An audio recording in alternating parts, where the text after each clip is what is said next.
Now I would like to move on to Governor of Jakarta, Anies BASWEDAN. Good evening, Governor. Thank you for your patience. What will be your key actions? Please, the floor is yours.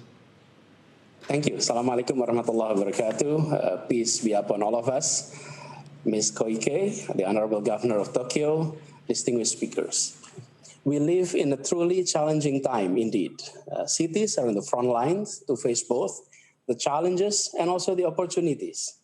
Cities around the world are facing the hardest hit by the COVID-19 pandemic, but also by the devastating impacts of the climate change.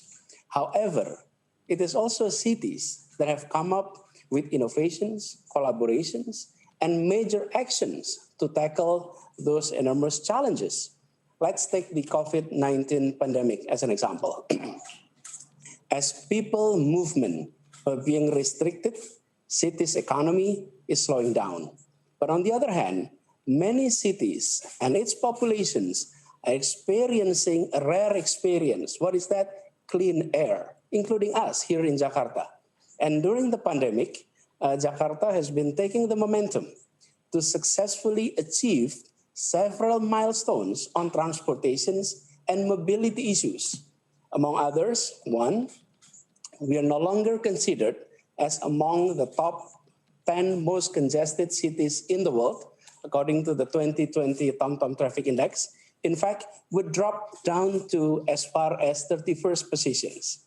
Two, as the number of cyclists in Jakarta has increased significantly. Even in some areas, it increases by 10-fold. We have been encouraging people to change their mindset, to change their perspective about cycling from a sport or leisures into transport.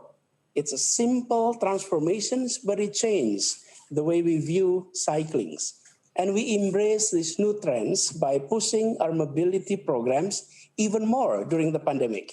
For example, one, integrating our various public transportation mode. And these integrations has tripled the number of daily ridership of public transportations within 3 years. And it is a big jump.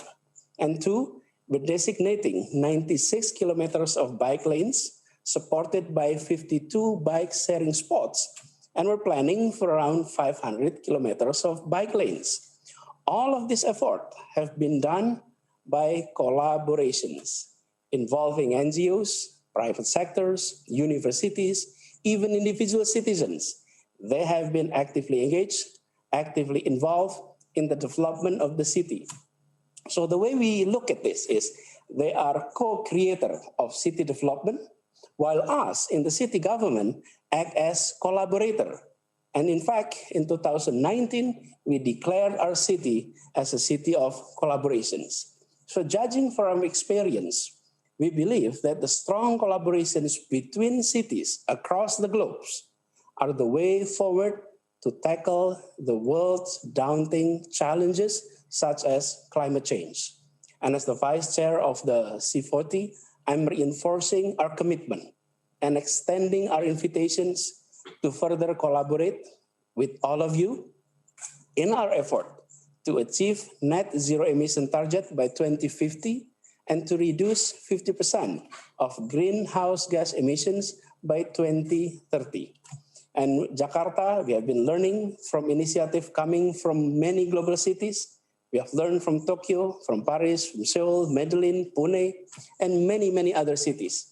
But we're also keen to share our own experience to the world.